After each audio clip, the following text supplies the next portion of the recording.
Hello and welcome to the Amateur Skeptics Podcast. I'm your host, Brian. Joining me this evening, Kimberly. Hey there. And Sean, Mac, whatever. Hey.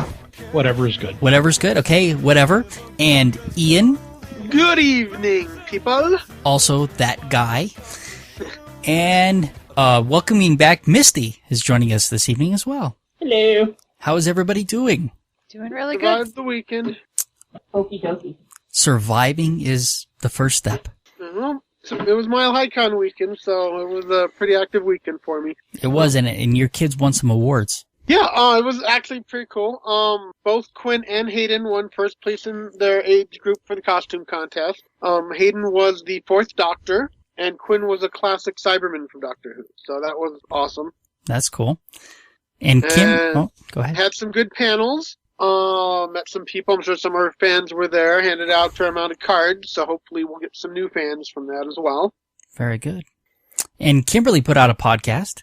I did, for my new business, Rational Resolution. It's a mediation firm, and I started a new podcast called The Mediation Conversation. So you can either go to www.rationalresolution and find ways to subscribe there, or just search for it on iTunes. We did the first one on a program a friend of mine started called the Pub Dialogues, which is kind of facilitated conversation so that you can keep political or really any kind of contentious discussions between people civil, and really let people talk and explore ideas and stuff like that. So I think it was really good. And, kind of a little bit touches on the skepticism because, you need to bring your A game of evidence to those kind of presentations, think rationally, and be able to have these conversations. No, actually, I thought it was quite relevant because one of the things that we spend a lot of time doing is arguing and trying to argue our points. And I think the idea of having a mediator,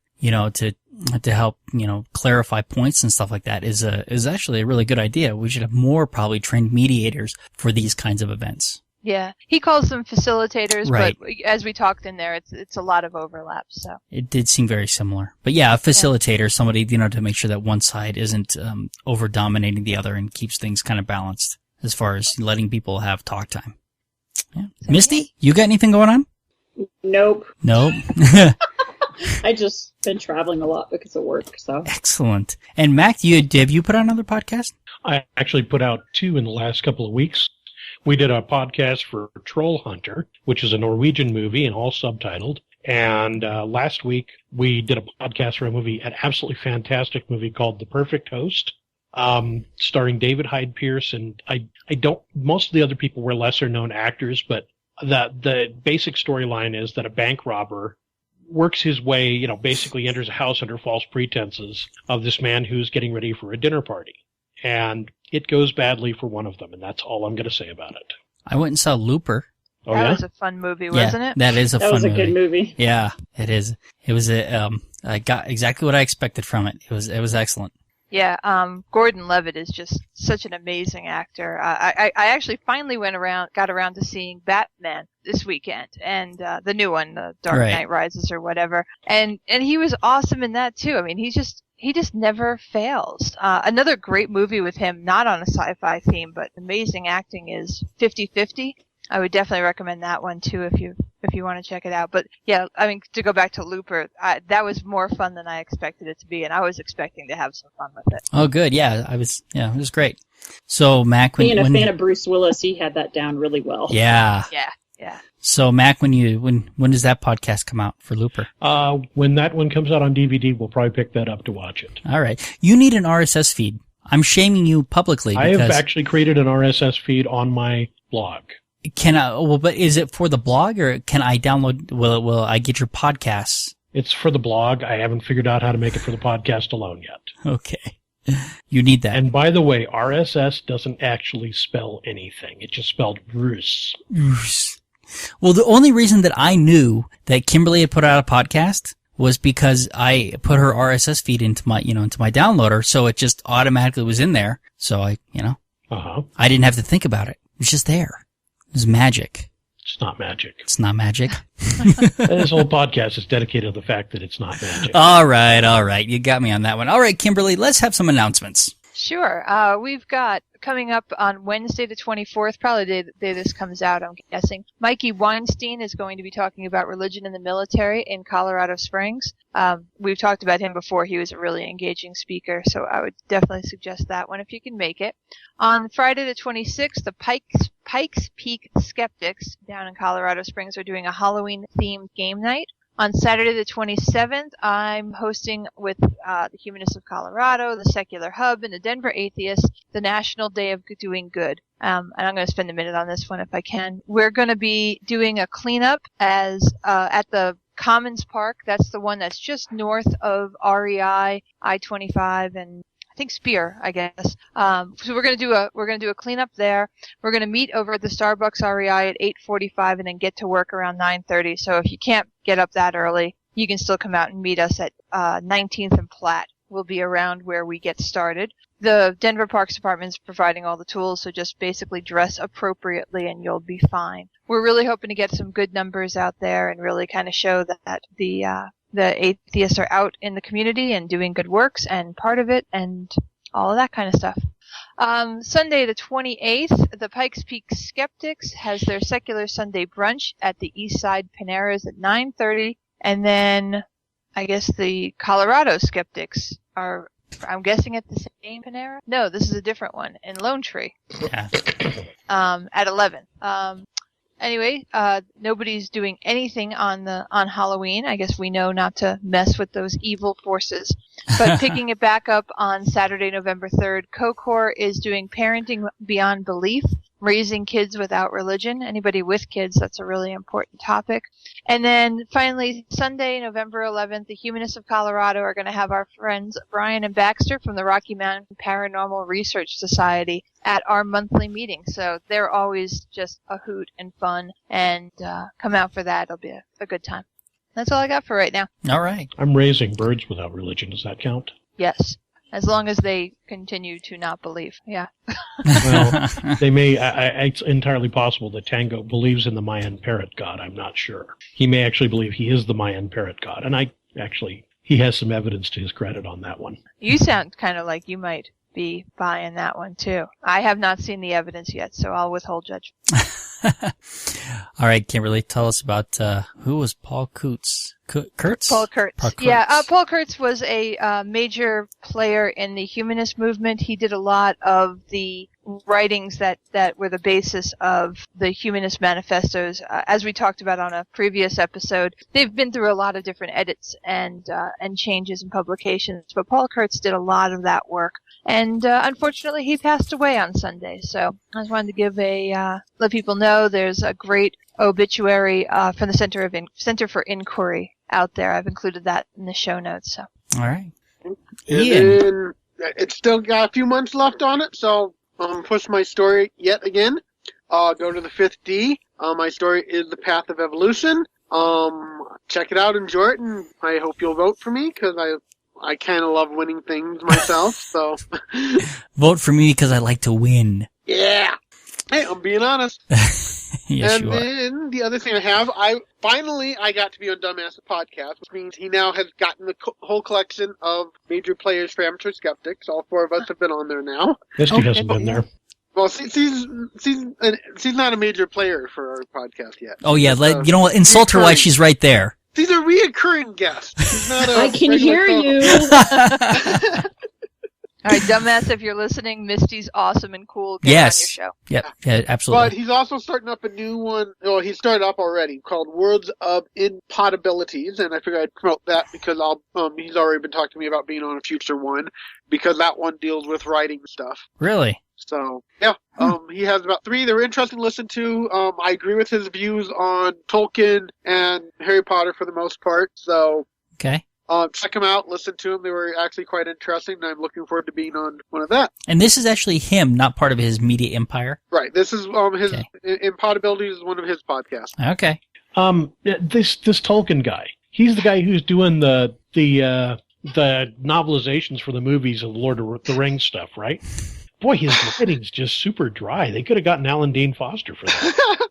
He's the guy who's ripping off Dungeons and Dragons just left and right. It's unbelievable. He just steals straight from the Monsters Manual. Unreal. That is pretty frustrating, I have to tell you. Yeah. And he got his trolls totally wrong because they're supposed to regenerate. All right. That was sarcasm. Don't hate on me. I thought I'm not. I didn't get most of it, so I'm clearly not a big enough geek. Tolkien bores me. That's been pretty much the consensus from everyone I've talked to recently. You know, Tolkien wrote some amazing things for his time. And at the time, they were the only thing that was out there that was like this. But since that time, people have been inspired by him and have done amazing things. Some Okay. of those things have actually been far more entertaining. And, you know, Jackson took the world that Tolkien created and he made it exciting, Yes. which is a beautiful thing. Yep. You did a good job. All right. So Kimberly got to go see Richard Dawkins. I did. I even got to meet the man in person. I know. I saw the picture, by the way. Yeah. I should. I'll get it uploaded to the site if anybody All right. wants to drool, whatever. It was very fun though. We had like a little what do you call it, party, I guess, before the speech over at the Mackey. He's a really nice guy. He's extremely shy, not what you'd expect from, you know, basically this flaming sword of atheism. But he was just really sweet and just a little goopy and geeky.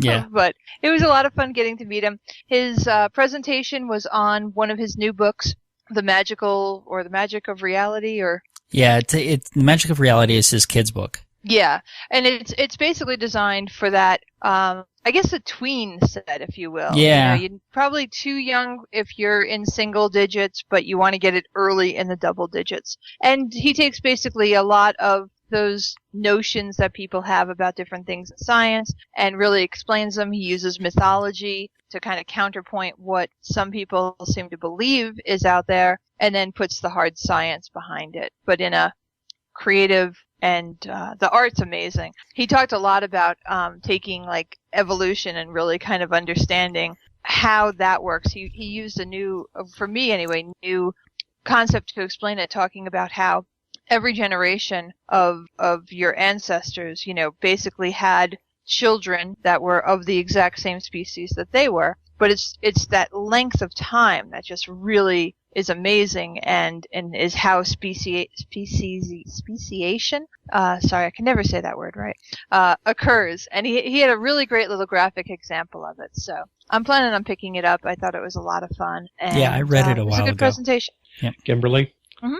I'm amused at the moment at the fact that you referred to Richard Dawkins as a flaming sword of atheism, which is actually a biblical metaphor. I was using the Tolkien +5 flaming sword of Okay. I see. My first thing I thought was the angel guarding the gates of the Garden of Eden was given unto him a flaming sword which turned all ways. So, Perhaps subconsciously, that's exactly what I was really trying to say. I'm not possibly. sure. Yeah. But anyway, it amused me. It was just it was great to get the chance to meet somebody who's a hero of yours. And you know, I got to do a lot of that with the convention back in September as well. And just that realization that these are all just regular human beings. They're in this because this is what moves them. This is what they're passionate about. And but they're regular people. You could meet them kind of on the streets, and they wouldn't necessarily strike you as somebody who was like history changing. And yet I think a lot of them in a lot of ways really are. So. All right. Are we ready to talk about the Boy Scouts? Let's Are go ahead and you talk about ready? Boy Scouts. Am I ready? I'm so ready. You sound fired up. You know, Yeah. it's just, I think this, I hope is coming to a head, right? And that something can be done. But they are a private organization. But so recently there's three things that have happened. The first one, a gentleman named Ryan Anderson, he is a gay teenager, 17 years old, was denied his Eagle Scout because he is gay. Because of the anti-gay policies of the Boy Scouts, he was denied, you know, something that he'd been working towards. And this is the one that has the petition for it, right? Yeah, but okay.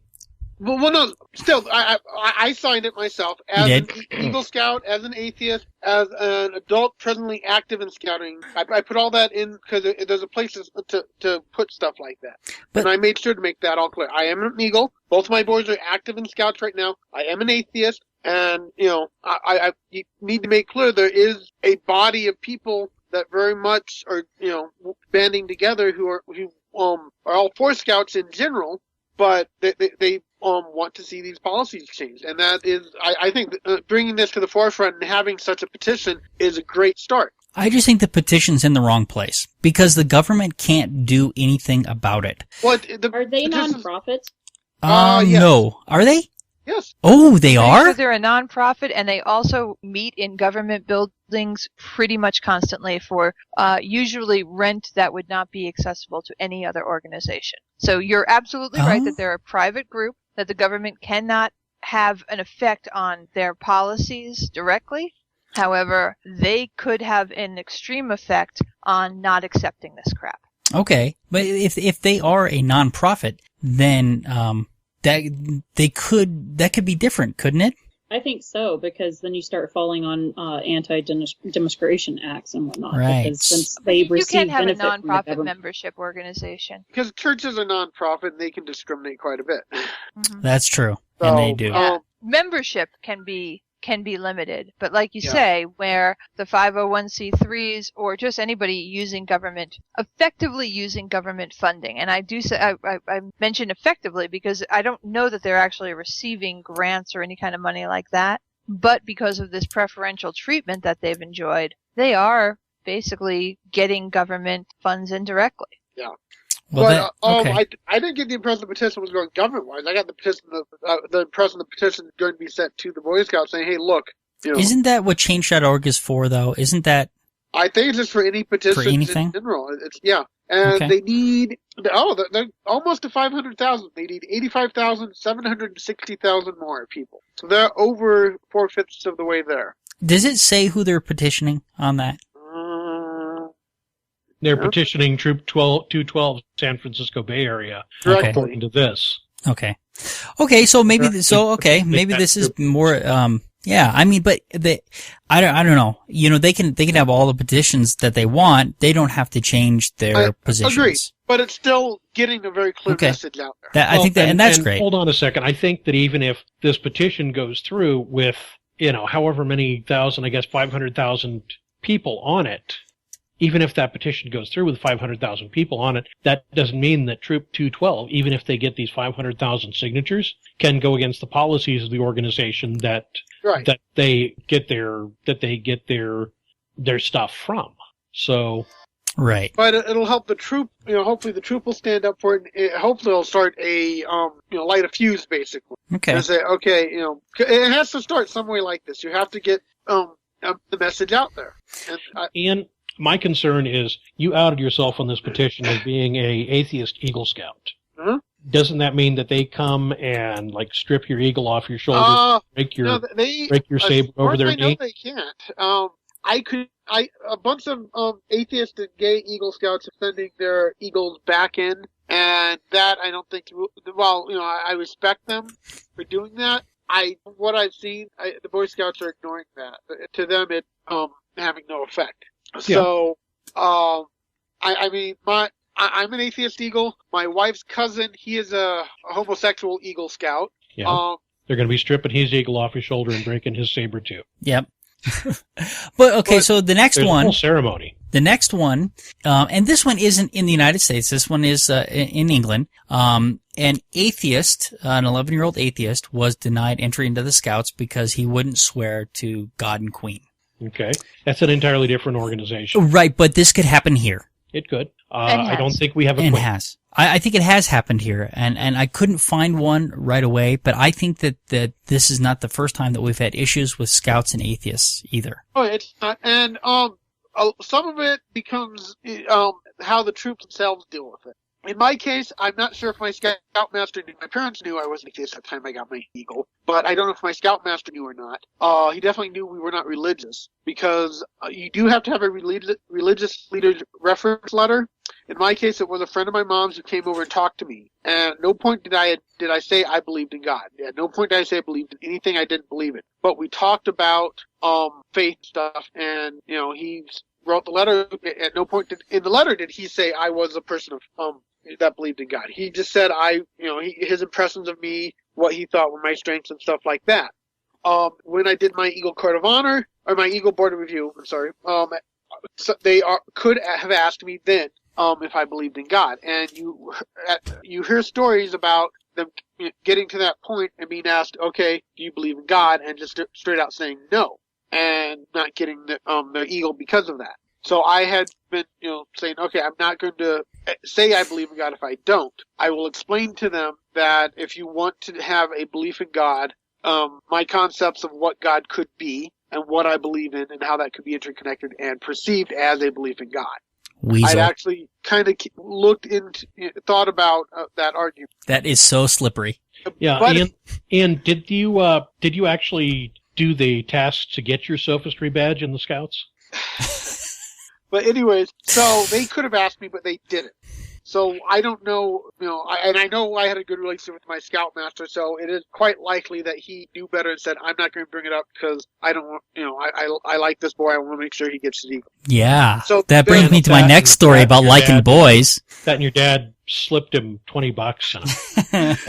But there's a fair amount of certain troops that say, no, we're not going to push those requirements because, we know these boys, we know the qualities they have, and we know that whether or not they believe God, we know that they are the kind of boys we want in Scout.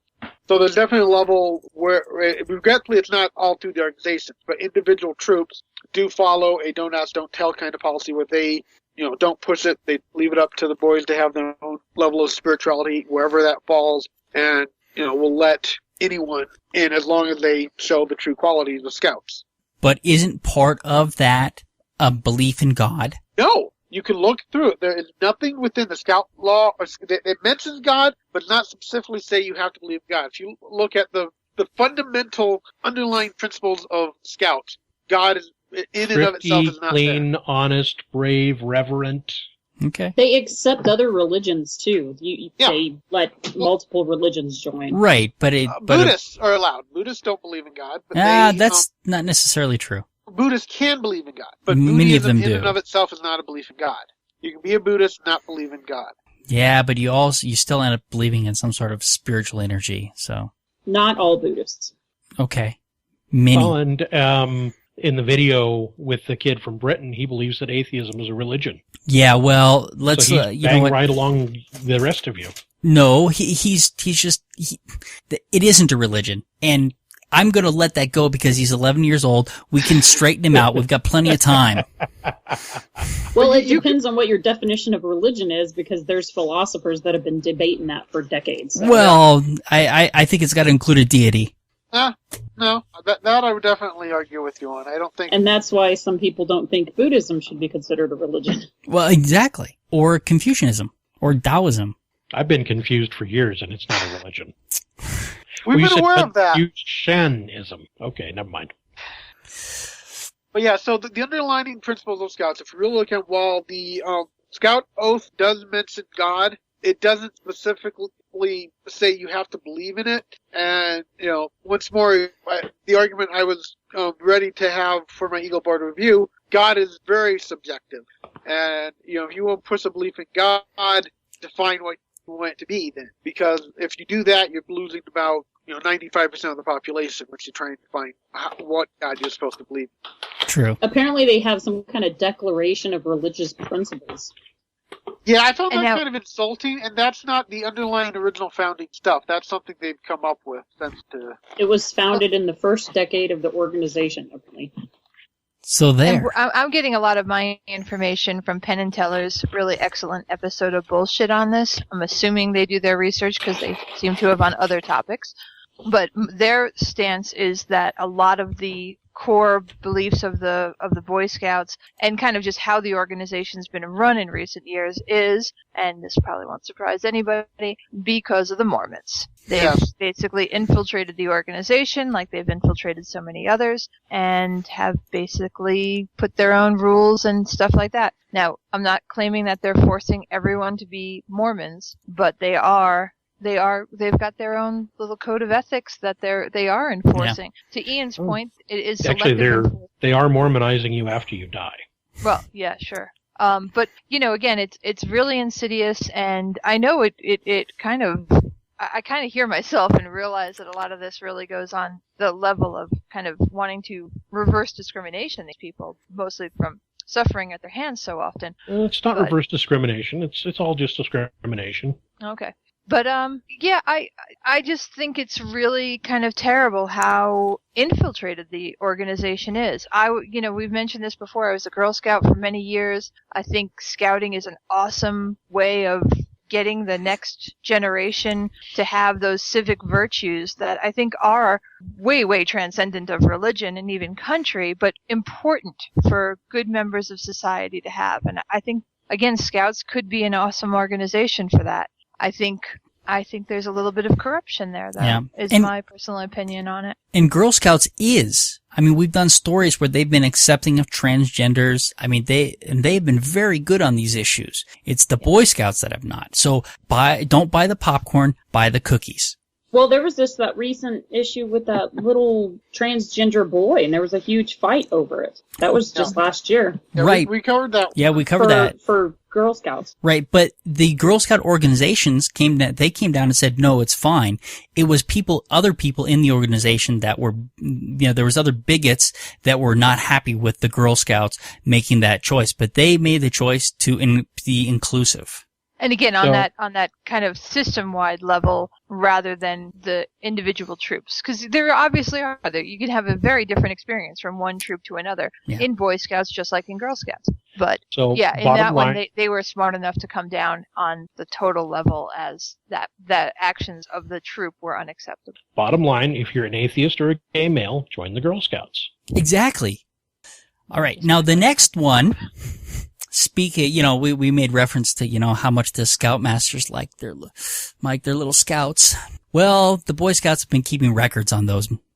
And since, I guess, 1960, and I guess it's through current, I think they had to release records 1960 through 1985, where they have been tracking, if they have, an issue, with, a molestation and stuff by a Scoutmaster, that they were removing the Scoutmaster, which is great. But they weren't necessarily informing the authorities on the matter. So they were protecting their own organization, but they weren't helping to get the people off the streets and away from other places where they might be able to molest boys. Well, regretfully, I do know of one case where an adult leader within Scouts did molest a Scout. I'm not going to do any names or anything or the connections. I do know of one case where that did happen. The scary thing is, I do know of times where I was with that specific adult leader. He wasn't within my troop. He was actually from the council level. So he would interact with us. And I did have interaction with the adult in question. Luckily, I was never actually alone with him per se. But after finding out about this, I did realize some of his behavior sort of bothered me more at the time, but I just didn't think about it. So... it does happen. Any adult leader in Scouts right now is made to, at minimum, take an online safety course where it explains you are never, ever, ever to be left alone with a boy. There always be two adults and no one single adult, non-family member, obviously, that, it's never one adult member, one boy left alone. You have witnesses at all times. So they are at least trying to set up blockades for this happening again. Yes, but I appreciate that they are protecting their scouts. It doesn't sound like they're trying to set up blockades for it happening. It sounds like they're trying to set up blockades for it being reported. Right. And that is my problem. Yes, they are trying to get those people who have violated that trust out of the Scouts and keep them from getting back in. That's great. That protects the Scouts, but it doesn't deal with the actual problem. And they're covering, and by covering these things up the way that they did, though they left those people on the streets to go and do that somewhere else. And they couldn't get back into Scouts. Fine. And so people are defending their policies by saying, hey, they were 80 years ahead of their time. Well, that's just lovely. But they didn't resolve any problems by their policies. So yeah, they protected the Scouts, but nobody else. And They're just it brings taking that the same God- kind of. Oh, go ahead, Misty. Sorry, they're kind of just following the godly way of handling that because that's exactly how the Catholic Church handles it as well. And that's the comparison. pretty much exactly what I was going to Yeah. say. Is My this scout does troop- come from that idea of the hierarchy of, the organization is more important than any individual, and that they seem to think that they have the right to take a criminal violation and handle it their own way. And like we kind of said here, in some ways, for protecting those particular boys, they did the right thing. But in a larger sense, they don't get that they're not the authority on this. They don't get to decide what happens in a criminal case. It's supposed to be reported. It's supposed to be dealt with by the authorities. We live within a structure, and they seem to from their actions, suggest that they are somehow higher than that. Right. Now, they have another set of files that they are fighting not to release. And one of their reasons that they give for not releasing them is that they want to keep these things confidential because that way people will continue to report them. Well, that's fine. You can keep the victims confidential, but you have to give out the names of the people that are committing the crime to the authorities. And they say they want people to feel like they can come and tell them, and they should be able to. But who are they protecting? I think that other set of files is the records of the people that were suspected of molestation who had nasty accidents afterwards. Right. Well, they don't have the protection like the Catholic Church does, because supposedly the Catholic Church could say, well, this was revealed to me during a confession or something like that. The Boy Scouts do not have that same protection, so I would think that they could be considered almost like, aiding and abetting a child molester, kind of. Yeah. Now, going back to the religion thing real quick, I'm looking through one page. It's apparently the Scouts in Ireland, they do not have any religious requirement. Yeah, They accept two different promises, one with God, one without. Okay. It's kind of interesting to see all the different ones. But just taking a look at about the Boy Scouts of America, they have a problem. Yes. And yes, they are a private organization, and so they can discriminate, but they shouldn't be protecting molesters. Agreed. So, But it comes back to one of those embarrassing things. I think a big part of it is they want to try and dissociate themselves with it as much as possible. And, they've gotten, I remember The Simpsons had a retro radioactive man episode where we saw radioactive man, basically the old Batman stuff, but with the Simpsons radioactive man and Fall Out Boy. And the villain they were fighting was the Scoutmaster, who was obviously, gay, and it was playing off of some of that stereotypes. And justified or not, I bet part of the reason was they're saying, well, we don't, if we release this, even if it's less than the average percentage of the population, if we even have a couple cases that really get noticed, it's going to be bad for us. okay, but here's hindsight being 20/20. Look at this. If they had dealt with these issues individually and upfront and appropriately, it wouldn't be coming out now that there was a scandal. I agree. It was. I'm saying it's not justifiable. I think I understand some of the stuff they were trying for. It's not justifiable. It's stupid. And therefore, a huge mistake. It looks worse. And if they continue to cover this stuff up and not release those files, it looks even worse. They need to basically say, hey, let's stop acting like the Catholic Church and start, being responsible and standing up and saying, okay, we want to make it quite clear. We want changes. We want to do what is right. Yeah. Right. Unfortunately, in any kind of power situation where human beings, you can do absolutely, and you should do absolutely everything to protect the kids and make sure that they're in as safe a place as possible. But will things slip through the cracks? Absolutely. And that's tragic, and it absolutely needs to be dealt with. But with the Catholic Church and with the Boy Scouts, this idea of covering it up makes a horrific situation even worse than it was. Right, and we're not looking... And in a case like this, it's hard to imagine how it could get worse. No, and we're not looking at a case falling through the cracks here. We're looking at cases that they knew about and kept quiet. Right. And that's the big problem here. And the other thing is that any sort of organization like this is going to have these problems eventually, but they have to deal with them up front, or we shame them. Agreed. So, all right, let's talk. I'm still keeping my boys in Scouts, though. I think it has a lot of good stuff. You know what? I would not argue that there is some benefit there. And hopefully, like you say, from the outside or from the inside out, you can help to make some change, some difference and make things better. I hope that that's true. But I'm still, when I go to the store and they're asking me to buy popcorn and stuff like that, and I'm being asked to support that organization, my answer is no. Yeah, I can see how it can be hard, and I don't, I don't criticize you for that. So. All right. Let's go on and criticize somebody else. Yay. Let's talk about some paranormal TV shows, shall we? Okay. All right. So this is actually kind of, I've been wanting to do this for a little while, but I figured since this will be our podcast this year that comes right before Halloween, it's perfect time to do it since, they focus on ghosts and stuff. So it has the Halloween season feel to it. And honestly, paranormal reality TV shows are one of the scariest things out there. The only scary thing right now I can think of is a possible Romney presidency. Knock it off. Nice. But the existence and the popularity of these shows is very scary to me because most of them are really bad. So the first one we have here is probably the most famous. And probably the best of the group. Yeah, I don't know if I I'd don't say think the so. best.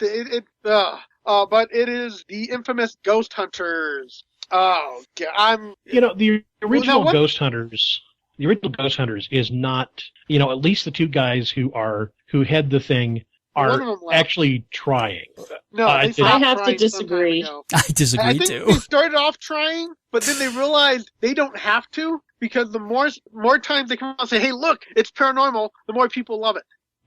Okay, They've and I gotten haven't so watched much it in a worse. while. The ones that I watched, it seemed like they were at least trying to look at the evidence and trying to be, trying to be relatively objective about No, it. one of the most insulting things I've heard a couple times by the one guy that just left. One of the guys just left, and he had both on Ghost Hunters and I think it was Destination Truth because they cross over since all sci-fi shows. Had said this horrible, horrible line. He said, "Well, if you can't come up with the reasoning for it, then it must be paranormal."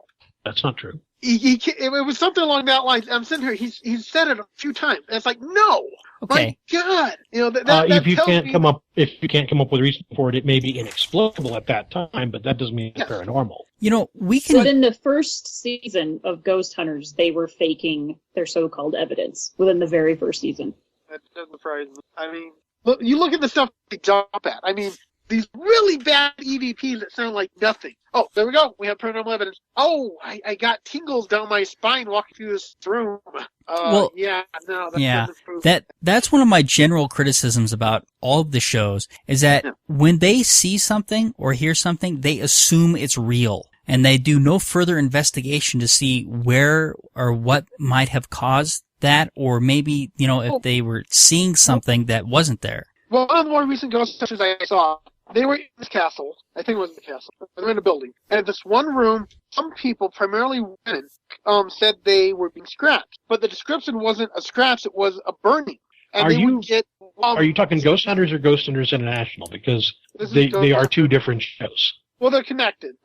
They're connected, but and they're very similar. they're run very differently. Yeah, but this was Ghost Hunters itself. But and one of the members on the team investigating was saying she was feeling it, and she was describing it as burning sensation. Now the weird thing was, it was 3 stripes, but a burning sensation to me isn't scratch. That's a rash, and I know rashes. I have some issues with them. And my first thought there is, have they tried to sample the air in any way and see if there are pathogens that she might be allergic to in the air that are floating around? Because that was the first thing that popped in my mind. But they never think that way. They always go off on these stupid tangents. Oh yes, the ghost has scratched you. Like, Well, but see, there's patterns. Go ahead. Ghost hunters in general, or paranormal investigators, have kind of started the way of parapsychology researchers. They see that it's something that's not reproducible. You're not going to get the same thing. It's not going to perform on cue. And when you have a TV show, unfortunately, it does have to happen time and time again. So the guys that made Ghost Hunters, they had this show called a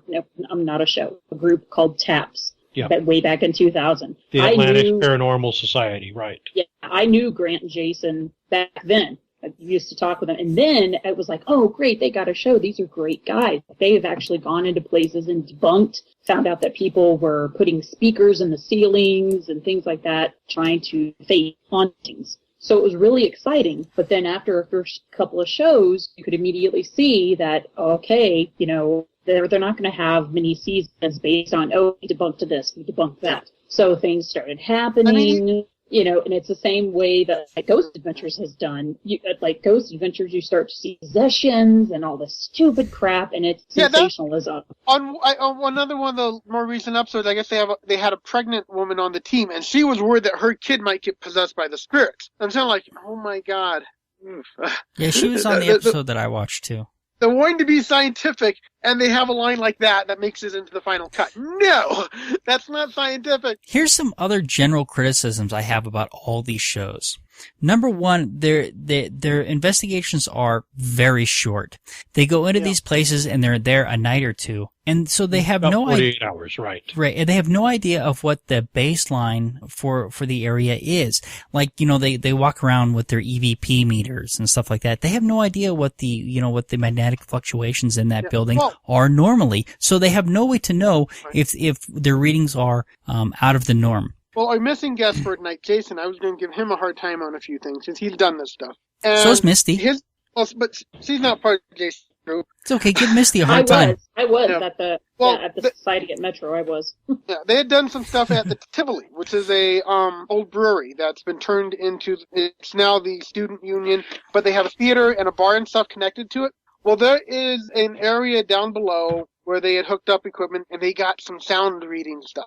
Well, this is an old building with pipes leading all around it that has a theater and a bar that are open late night. Like, did you investigate to see whether or not there was any correlation between when the theater and bar were active and when these sounds that could easily be traveling through the pipes and duct are popping into this basement area on the other side of the building? Because, the connections like that are ignored.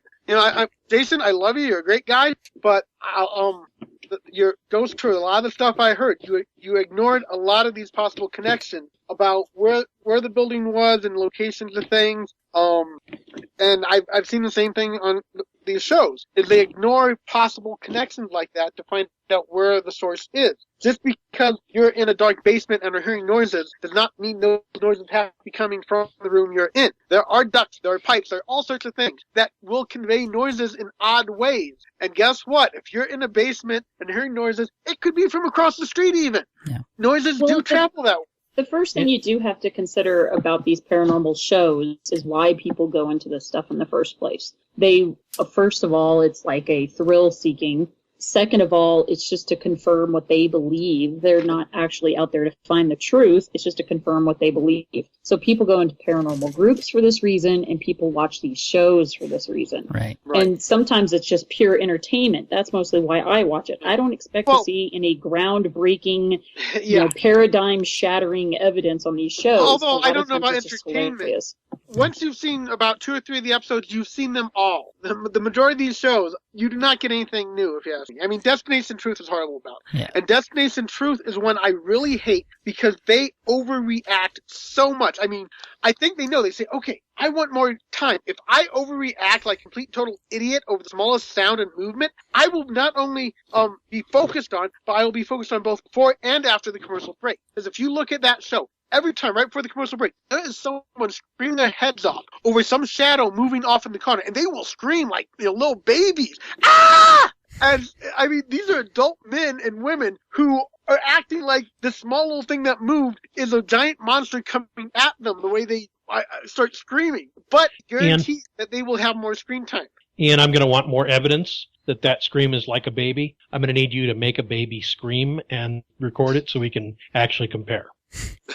All right, let me move on to another general criticism I have of all these shows. All their investigations are taking place at night.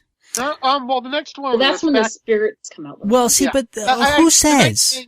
The night thing does seem to amplify it, I agree. Right, but wouldn't you want to have a baseline during the day and a baseline at night for comparison? Well, yeah, there's no logic as to why ghosts come out at night. I've never heard the logic to that. I literally do have some type of rationalization for this. Okay, great.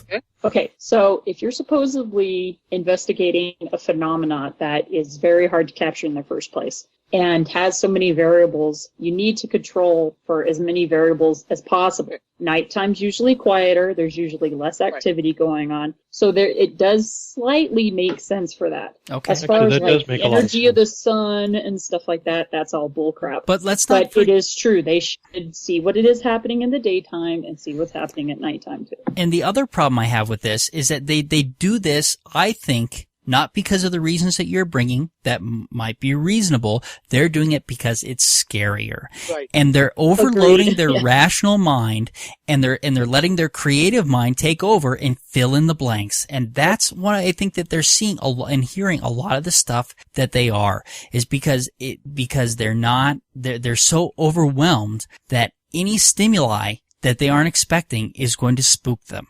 Now, the next show I have on the list is one that I almost have respect fact Talking or fact or fake, faked? because generally it does seem like they're trying, and normally, but they have a pattern. Normally, the first segment they do, they show you that it's most likely either faked or misinterpreted stuff. They show you this is what could have caused it. It's almost always the first segment, and they show this is what happened. Now, it takes them forever. I mean, these people have to be idiots to take that long to get the most logical thing. And they've done, I mean, one of the first ones they did had an old, I'd heard the old legend beforehand, but it had to do with the ghost of these children killed in a train accident will push your car uphill across the train tracks. Right.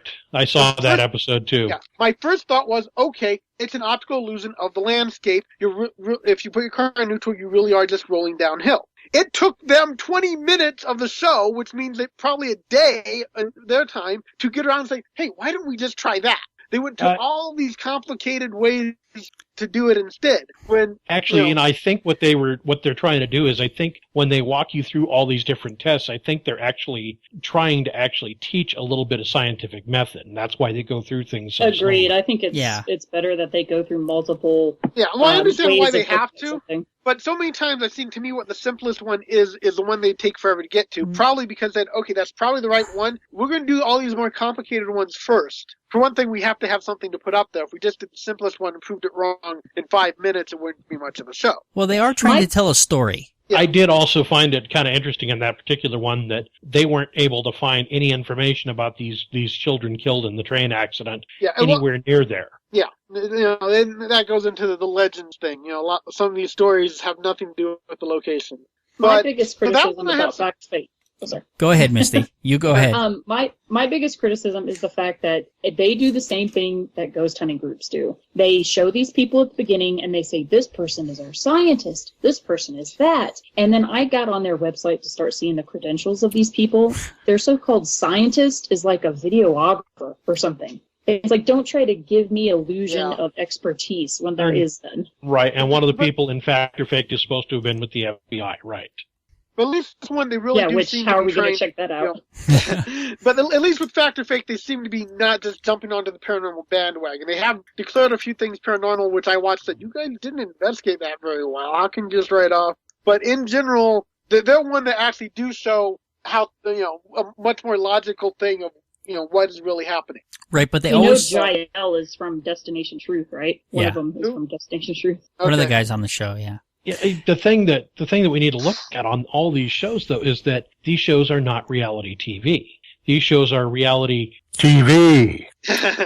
But it is the reality to millions of people, in all honesty. Right. Because they accept that as being true experience. But it has to be entertaining for TV, and it has to build up a mystique, and it has to build up conflict, and it has to build up mystery. And that's what brings sponsors, and that's what brings people back show after show. You were talking Fact or Faked. The first segment, almost universally, the first segment is proved to be faked, and then the second statement, they can't explain it.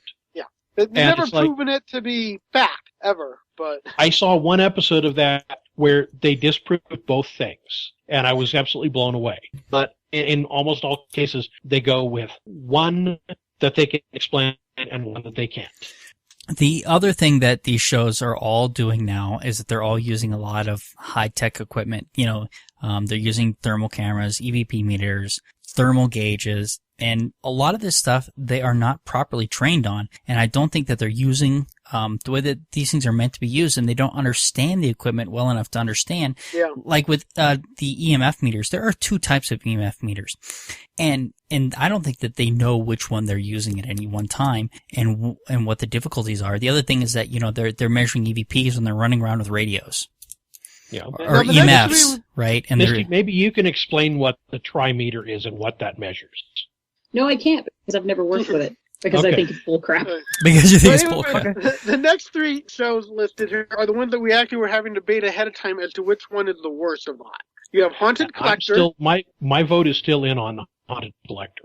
Paranormal State, That's my vote. which I think was Brian's, Yep. and then Legend Quest, which was mine. And these are just horrible, horrible, horrible in every way imaginable. I mean, Legend Quest, I think I might have heard about but never watched. I watched them today, and the first one I watched was looking for Excalibur. Ugh. And the host of the show basically was pulling crap out of his ass. Seriously. First off, he said, okay, we have to find the tomb of King Arthur. Well, hold on a the second. logic Did used. he actually pull the sword out of his ass? Because that would imply that his ass is either a lake or a rock. He pulled crap out. I wasn't, wanting to look at it too much. I pull crap out of my ass all the time, and that's not a feat. That's actually not TV worthy, as it turns So, out. anyways, he assumed he has no logic, no facts, nothing to back it up. But he said this is probably the resting place of King Arthur. He doesn't even have proof that King Arthur lived, but he doesn't need that either. Then he finds a statue of a lion, and that's enough for him to say, "Oh, this is a link to King Richard." And he goes from there, and he just keeps saying, "Oh, this has to be linked to this." Nobody else ever used the lion motif. Yeah. And I mean, the whole thing, that's all it was I am making these links up as I go to justify the story I had already plotted out. That's exactly what it sounded. He had already plotted the whole story out. I don't think any of this was, oh, look, there's a lion. I think he had actually I got the impression he had been there before, saw the lion, and said, okay, this is the script I'm going with. And Of course, because they're so not going much to what it felt go like. in there impromptu. No. Yeah. I watched part of his quest for the Holy Grail, which apparently took him to Washington, D.C., according to the previews. But I watched part of his quest for the Holy Grail, and I'm sitting here going, okay, so what you're saying is, if I may, interpret a little bit, it sounds like what happened is you probably took some peyote and you watched the Da Vinci Code and National Treasure on the same night. And these have blurred together in your mind. Well, I could see that. I was actually thinking that myself. It felt a lot like National Treasure when he got to the U.S. right. And you in the end, apparently the Holy Grail was melted down to be made into the miniature replica of the Statue of Liberty's torch. That's the conclusion he came to. yeah, in that one. It's the Illuminati, duh. Yeah, he isn't verifying each fact as he goes. He's not taking a verifying lot any of stuff fact at all. right. Like even with like the King Arthur stuff, we don't know that there was a King Arthur. That whole thing appears to be complete legend, but he took it as complete fact in order to go looking for this relic. Sure, there was a historical King Arthur. I saw the movie. Right. But there was no Knights of the Round Table, on and on and on, of stuff that's completely unverifiable about that whole mythos. And yet, Damn it, he was a Roman general. he took it all on faith that it existed, that it actually happened. He didn't, so there was no underlying foundation to work with from the beginning on either of them. Well, but what you have to recognize about all this kind of stuff anyways is that if they did base it on fact, these would not be popular shows. It would be boring. Right. Yeah. Okay, so Paranormal State, they are a college group and the guy who started it, had always been plagued by these paranormal things, and so now he's out to help other people. And if you rearrange the letters in Paranormal State, it spells "I find demons everywhere." and that is true. The letters aren't quite There's there. no Y in there. Yeah. But that's exactly what was happening, is that they're running around making all these loose connections, and they include Chip Coffey. Chip Coffey is John Edwards quality douchebag. I don't think that and so, he's walking through the place, the demon's talking to him. It is by far the most theatrical of all of them. You talk about Destination Truth, them, going around. They get to this point where, whoever the head guy is, he's gonna combine these two techniques to try and deal with this, with this demon, and two people in the group go, "No, you can't do that. It's too dangerous. We won't help you. You can kick us out of the group, but we won't do it." And then in the end, of course, they're like, "Oh well, he's trying to help somebody. We'll help him do it." It's like, So you're saying they crossed the streams? they crossed the streams. That's exactly what they did. You know, as a fan of B horror, I love watching Paranormal State. Do you because really? It's as dramatic as that, because it's very.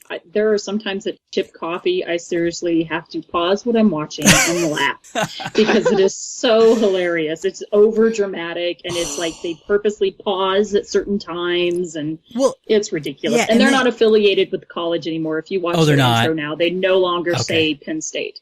Okay, so Is there an associated drinking game with this one? There should be. I think that they're guilty of messing with the timing of things to make things coincide that probably weren't. I don't like what you're suggesting. You don't like what I'm suggesting. Yeah, it's totally legitimate. Yeah, so it got my vote for the worst. But I understand that. I'm still going with Haunted Collector. Well, tell us about Haunted Collector. Give us your defense on it. White source. I guess I really can't because I didn't make it through a whole episode. I can understand that though. One thing I saw, and one of the episodes I saw was they were in a museum that was in the South that was supposedly haunted, and they found what they decided. Well, every episode they don't necessarily have proof that the items they find are haunted, but it's kind of what they decide is. One episode was a broken Ouija board. And I remember the scene. They find the Ouija board in the attic, and they drop it suddenly, and it breaks. And they call the guy and say, "Is there a danger from a broken Ouija board? Don't touch it!" And they had to come in. Oh, but this one that in the museum, they found a collar thing that was used in the slaves coming in, when they were selling slaves. Slaves would be given one of these so they could be identified, basically kind of like you do with cattle. Apparently that was having a conflict with the KKK robes they had down there. They had a set of KKK robes. And so thinking, well, those are how many hundreds of years apart? And somehow the slaves are going to recognize the KKK robes as being against it? Okay. Yeah. And, but they do stuff like that. They come up with these weird connections why these items aren't going to get along. And the ghost haunts associated with them are the problem and stuff. So we need to remove, I think the guy just goes and says, "This is kind of a cool little artifact. This is what I want. I'm going to say this is haunted just so I can add it to my collection." Here's my main objection to the Haunted Collector. They do not use Farnsworths. They do not use Teslas. And they're not in the Secret Service. Yeah, okay, not everything Absolute can be Warehouse crickets. 13. Yeah. Yes. So it's like they crossed Warehouse 13 with a ghost hunting show, and there we are. But do they ever not find an item? Do they ever go to a place and say, we always see them find an item. And once more, I've never seen them once actually provide real proof that it does anything. Although apparently every time they take an item off, the haunting stops or dies down. Yeah. The activity, goes away. And, which could be placebo effect, easily. Yes. I believe, with Paranormal State, they end every episode with cleansing the house, going through room to room, blessing it, telling the spirits to go away. And ta-da! The people who live there feel more comfortable and report that the activity has died down. Well, in the one that I was watching, they had to go back to somebody's house, and it was a new, more powerful demon. What was it? I think it was Paranormal State, where the episode was about a kid that got shot and killed trick-or-treating a house. And apparently it was a real event, but yeah, just drum it up. All right, we got one more on here. Misty, tell us about the Dead Files.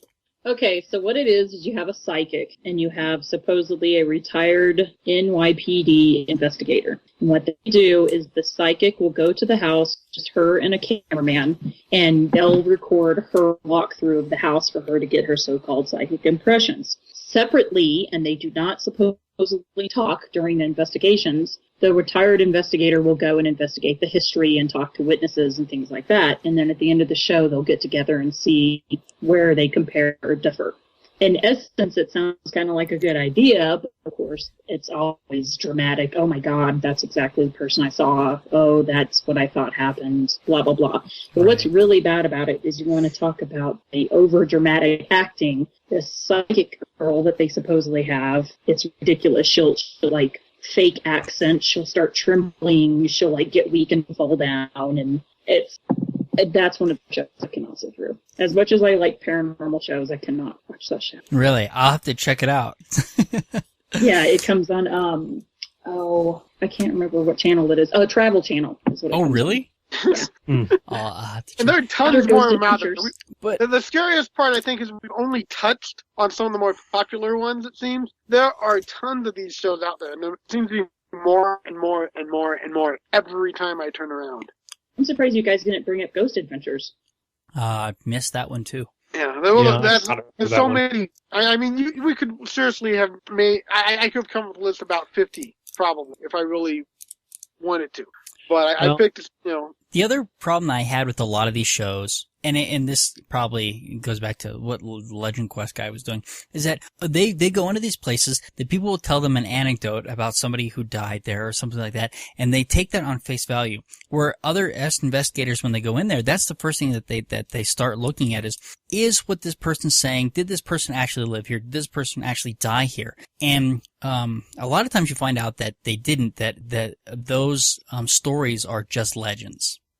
So that's another problem with these shows, is that they really aren't, they don't have, and they probably don't have the time either to do a proper investigation. I mean, they're putting these things out like a mill anymore. Well, each one of them, well, I don't know. I haven't seen all the ones that you guys listed, but most of them, like Ghost Hunters, Ghost Adventures, The Dead Files, they will show clips of them being at a library or something like that, speaking to a historian or a librarian, supposedly getting the information. But of course, you and I know with the magic of video editing, they're probably just putting together exactly what they want on the show. Right. So it could be exposed that what they're looking for really isn't true, but they're going to clip what they want. So Well, and let's face it, even if they do find out that little Joey was killed on the same night that everyone reported, so, like, do you really want to spend your time doing that kind of investigation for something that doesn't matter anyway? No, and I guess that is kind of what the whole point of all this is that these shows are entertainment. And we shouldn't really expect them to be real. I think one of the reasons that we do is because TAP started out being a real investigations group. And of course, now what they're doing is completely opposite of what they started out doing before they got their TV show. well, they weren't able to buy a haunted hotel when they were just in a group out east. So, you know, they got their benefit out of it. But yeah, there's an underlying need in the psyche of our culture that they're satisfying, apparently. And it's not a new phenomenon. I mean, you know, spiritualism has been around since the late 1800s, and you have different forms of it all throughout history. So Yeah. We want to believe that there is something more out there. We want very much to believe that there is life after death, that there's something that comes after this life. You know, even if it's life as a ghost haunting, it proves that we don't end.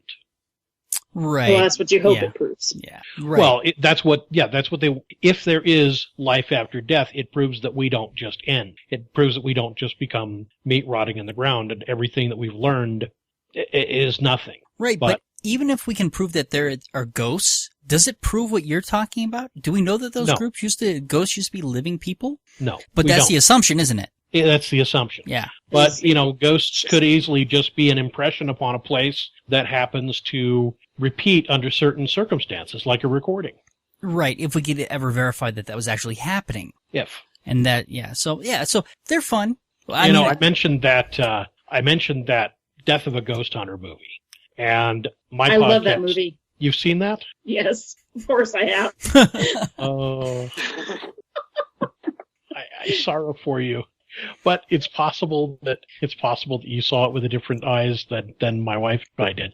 Our podcast on that is coming out next Monday, so it'll be coming out on the heels of this one. All right. Have you seen The Death Tunnel? That's another one that's good. It's a ghost I hunter have not type seen movie. The Death Tunnel. We did see a movie called The Innkeepers, however. We rented that off of Redbox. Saw that one. You saw that one? Yes. I see all these horror movies like that. That's my job in life. Let me ask you one more question. That was Why is it that every single one of these shows learn to use cameras from the Blair Witch Project? Well, it's kind of the investigative technique. to I make don't know everything that you've claustrophobic. ever been on a ghost hunt, but that's Right, but they that's do. what But they do. one thing that they're doing though, and I think is intentional, is that they're making this as claustrophobic as possible. Yeah. And they like to use the effects where you're looking at a guy who the camera appears to be like mounted to his chest, and he's whipping his head back and forth, and you can see the background moving behind him, so it's dizzying, and it's intended to upset. Well, you guys remember MTV Fear? That started Not way really before any of these ghost hunting shows. Really? No, I don't And remember. they used to do that. They had that point of view camera that was attached to the person and it focused on their face. And you couldn't see anything that was happening around them. You just saw their reaction. And in all honesty, I think it would be better to have that and outside cameras so that you could see if anybody was talking or whatever at the time if they supposedly hear something. Right. But Right. Well, have a combination. That's the other thing I was wondering, because they do have a lot of times a cameraman that's following them to get those other shots. How often is it the cameraman making noise that they're reacting to? Well, On and Ghost I've heard it Hunters pointed out- live shows, oh man. Yeah, exactly. You've actually caught the guy making noises and they try to quickly move away Right. from the area. So Yeah. I've heard it's suggested very strongly that the cameraman actually does things to try to spook the people who he's filming also, to get real reactions out of them for the camera.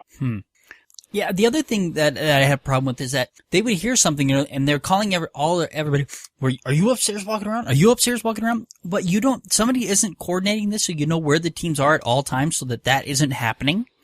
well, it's how many people they have on there to begin with. Yeah, there's too many people for most of these investigations, and they should only have one small group in there at a time. But if you have 2 or 3 groups running around one facility at a time, you're going to be making noise that the other ones are going to be hearing that they think is ghosts. And I think that happens. The perfect size group for one of these investigations is one professional ghost hunter, one videographer, one writer, and one crazy religious fanatic who's going to kill everybody. No. It's two males, 2 females, and a dog. Misty Oh knows my what I'm God. referring to. Misty knows what I'm referring to here. She's Well, seen the. No, I think it's I important totally to have the agree. crazy religious nut, because how else can you go, in the name of Jesus Christ, get out of here? Well, Ghost Hunters used to have a demonologist. Really? Do that stuff at the very beginning of the show, yeah. It was twins. They were twins, and they were demonologists. So it was extra special. Now, see, I'm picturing one of them looking like Arnold Schwarzenegger, and the other one looking like Danny DeVito now. All right, do we have anything more to say Wrong about course. paranormal shows, or are we, or... I'm just I thinking just wanted to share that Yeah, please. on Friday I went out to there's a ghost hunting meetup that I belonged to just for kicks, and I mentioned this I think on the last the schedule coming up that they were having a ghost hunting 101 class. And Missy, I wanted to see if you knew these people. Full Moon Explorations, do you know them? Yes. Yeah.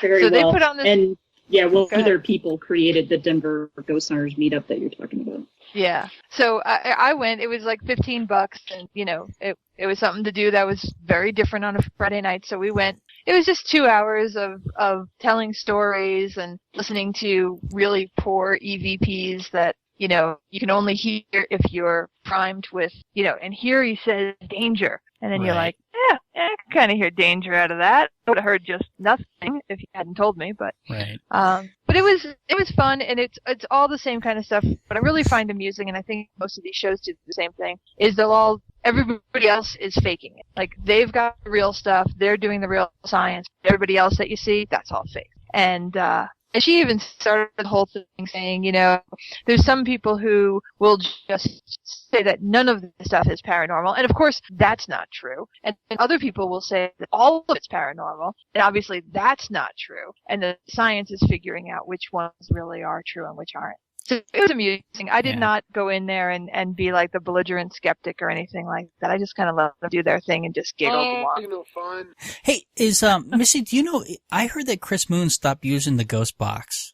Oh, he still does on occasion. Oh, does he? Yeah, like he goes to the Lizzie Borden house and whatnot, but it's not as big as it was before. And I think there were some, I don't know for certain, this is just conjecture, Okay. that there were some legalities between the creator of the Ghost Box, which is Frank Sumption, and Chris Moon, because literally, that's his whole claim to fame. And this guy that lives in Littleton created it. And Chris Moon has made a lot of money off of that. So if Frank Sumption went after him trying to make some money, I say more power to him. Because it was his creation. So. Well, because Chris Moon was using it improperly. It wasn't to talk to ghosts. It was to talk to aliens. Well, it was either or, but Frank Sumption was contacting the aliens from the planet that he came from. He was the Purple Princess. And it was his home planet that he was contacting. Okay. Wait, That's the guy that created the Frank Spots. he was the Purple Princess of this planet. Yes. And you can go, well, it might not be on anymore, but you used to be able to go to his websites and hear the sessions and hear them. Somehow I'm picturing this guy in a Japanese schoolgirl outfit now. He did work, I don't know, it's been a while since I even paid attention to this guy, but he did work for Littleton School District. I don't know as what, I think some type of computer administrator, but I'm not 100% certain. All I know is I have to scrub my brain now. All right. Anything else, guys? I'm finished from my side. I'm just picking at things now. Yeah. we're very derailed here. So, all right. Well, if there's nothing else, I think we're done for the evening. Do we need to announce anything? Or did we get it all? I think we're good. All right. Yep. All right. Well, then, say goodnight, everybody. Good night, everybody. Thank you for listening to the Amateur Skeptics Podcast. For more information about the Amateur Skeptics, go to amateurskeptics.com. To send us feedback, suggestions, or big flaming insults, feel free to contact us at WTF@amateurskeptics.com. Other contact information can be found on our website. You can leave a voicemail for the Amateur Skeptics Podcast at 720-295-7785. Music for this podcast was provided by OFM. To find out more about OFM, go to myspace.com/OFMHQ. This podcast is released under a Creative Commons, No Derivatives 3.5 license. Thank you for listening to the Amateur Skeptics Podcast. Amateur Skeptics website, Facebook, and podcast album art is provided by and copyright Shadow Knight Digital Portraiture. Larger prints or custom pieces are available upon request.